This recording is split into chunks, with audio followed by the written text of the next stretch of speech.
রাজা রামমোহন রায়ের জন্মদিনে কংগ্রেস সেবা দলে শোভাযাত্রা 22 মে। রাজা রামমোহন রায়ের জন্মদিনে রামমোহন রায় কলেজ থেকে রামমোহন রায়ের বসতবাড়ি পর্যন্ত এক বিরাট শোভাযাত্রার আয়োজন করেন কংগ্রেস আইএনটিইউসি সেবা দল। এই শোভাযাত্রায় উপস্থিত ছিলেন আইএনটিইউসি সেবা দলের সভাপতি প্রমোদ পাণ্ডে, অধ্যাপক তপন কর সহ বহু বিশিষ্ট মানুষ। প্রমোদ পাণ্ডে বললেন, রাজা রামমোহন রায়ের শিক্ষা নিয়ে একটা আদর্শ ছিল।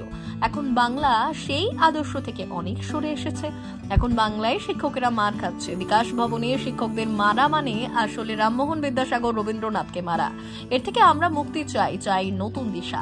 অধ্যাপক তপন কর বললেন, বাংলা স্কুল কলেজগুলোতে প্রচুর শিক্ষক পদ খালি পড়ে আছে, কোনো নিয়োগ হচ্ছে না। তিনি বললেন, বাঁকুড়া, পুরুলিয়া, মেদিনীপুরের সরকারি স্কুল বন্ধ হচ্ছে আর পাল্লা দিয়ে আরএসএস স্কুল বের চলেছে। অর্থাৎ যুক্তিবাদী শিক্ষার বদলে শুরু হয়েছে এক ধরনের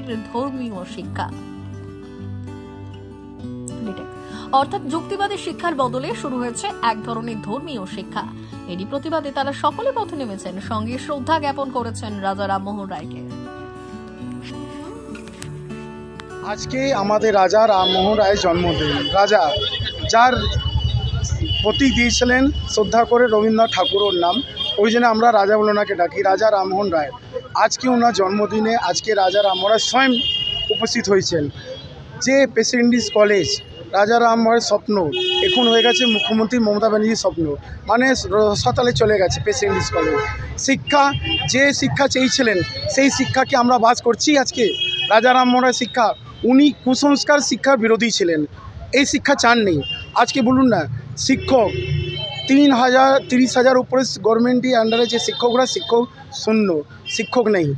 3,94,000 শিক্ষক অশিক্ষক স্কুলে কলেজে নেই, সেইখানে শূন্য। কি হচ্ছে আমাদের বিকাশ ভবন? আপনারা দেখছেন যে দেশকে নিয়ে যায় শিক্ষকরা, সেই দেশকে যে নিয়ে যায় সেই মাস্টারমশাইকে মারা হয়েছে, শিক্ষককে। ওনাকে মারা মানে রাজা রামমোহন রায়কে মারা, কবিগুরুকে মারা, পণ্ডিত বিদ্যাসাগরকে মারা। তার জন্য আজকে আমরা এর প্রতিবাদে নেমেছি। আইএনটিসি কংগ্রেস শ্রমিক সংগঠন আইএনটিসি সেবা দলে আমরা নেমে এর প্রতিবাদ করছি। আমরা চাইছি শিক্ষকরা কবে যুক্ত হবেন, যে স্কুল কলেজগুলো বন্ধ আছে নবকরণ কবে হবেন, এই আশা নিয়ে আজকে আমাদের সাথে আছেন প্রফেসর তপন করও, আমাদের সাথে যোগ দিয়েছেন এই প্রোগ্রামে।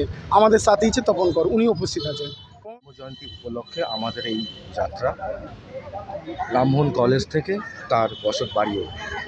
এর প্রধান একটাই কারণ হচ্ছে গিয়ে, আজ থেকে 200 বছর আগে যিনি মনে করেছিলেন যুক্তিবাদী শিক্ষাই একমাত্র পথ, আজকে সেখানে 200 বছর পর আমরা আমাদের রাজ্যে কি দেখছি? 200 বছর পর আমরা আমাদের রাজ্যে দেখছি কলেজগুলোতে প্রায় 30,000-এর উপর শূন্য পদ। উল্টো দিকে কি হচ্ছে, পার্মানেন্ট টেনিয়র ট্র্যাক দেওয়ার জায়গায় গভর্নমেন্ট এডেড কিছু শূন্য পদ খালি করে শিক্ষাক্ষেত্রে সেখানে লোক ভর্তি করা হচ্ছে। এবং মাইনে কত পাচ্ছে? যেখানে যখন যারা পড়াচ্ছে পিএইচডি পোস্টডক করেছে, যে স্টাইপেন্ড পেত তার চেয়ে কম মাইনেতে আজকে তারা চাকরি করছে। অথচ পার্মানেন্ট টেনিয়র ট্র্যাক কত? খালি 30,000-এর উপর। স্কুল কত বন্ধ? 3,294টা। উল্টো দিকে যদি আমরা দেখি বাঁকুড়া, পুরুলিয়া, মেদিনীপুরে, সেখানে পাল্লা দিয়ে যেমনি রাজ্যে স্কুল বন্ধ চলছে, পাল্লা দিয়ে ওই জেলাগুলোতে আরএসএস স্কুল বেড়ে চলেছে। অর্থাৎ যুক্তিবাদী শিক্ষার জায়গায় শিশু মনে ধর্মীয় মেরুকরণের বীজ মাথার মধ্যে ঢুকছে। ফলে আজ থেকে 200 বছর আগে বাংলা যে নবজাগরণের আলো রাজা রামমোহন রায় দেখিয়েছিলেন, আজকে আমরা 200 বছর পরে কোথায়? সময়ের সঙ্গে মানুষ এগিয়ে যায়, কিন্তু আজকে আমরা কোথায় যাচ্ছি? সময়ের সঙ্গে পিছিয়ে যাচ্ছি। ফলে তার আদর্শকেই পাথেয় করে আজকে তারই স্মরণী, রামমোহন স্মরণী দিয়ে রামমোহন কলেজ থেকে তার বসতবাড়ির উদ্দেশ্যে আমাদের এই যাত্রা। জন্মদিনের মধ্যে আমি এমনি কিছু বলবো না, এইভাবে এই যারা যা বলবেন এনারাই বলবেন। হ্যাঁ, আজকে রাজা রামমোহনের জন্মদিন উপলক্ষে আমরা আইএনটিসি সেবা দল মানে কংগ্রেসের হয়ে আমরা কেন এসেছি? এই জন্য এসেছি যে রাজা রামমোহন এই বাংলার মাটিতে রেনেসাঁস নবজাগরণের সৃষ্টি করেছিল। শিক্ষা এবং নারী নির্যাতনের বিরুদ্ধে তিনি রুখে দাঁড়িয়েছিলেন। সেই ব্রিটিশ আমলে তিনি রুখে দাঁড়িয়ে নারী নির্যাতনকে উনি পুরোপুরি ধ্বংস করেছিল এবং সেখানে আমরা নারীরা কিন্তু অনেক স্বাধীনতা পেয়েছিলাম, সতীদাহ প্রথা থেকে শুরু করে নারী নির্যাতিত সব জায়গা থেকে।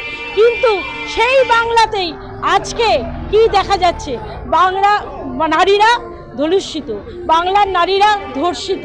তাহলে সেই বাংলার মাটিতে আজকে আবার নবজাগরণের শুরুয়াত করার দরকার আছে, আবার রেনেসাঁস হওয়ার দরকার আছে।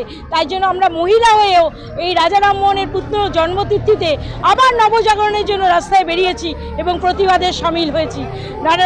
আমরা ধর্ষণমুক্ত ভারত চাই, নারীর গর্জন উঠছে তাই।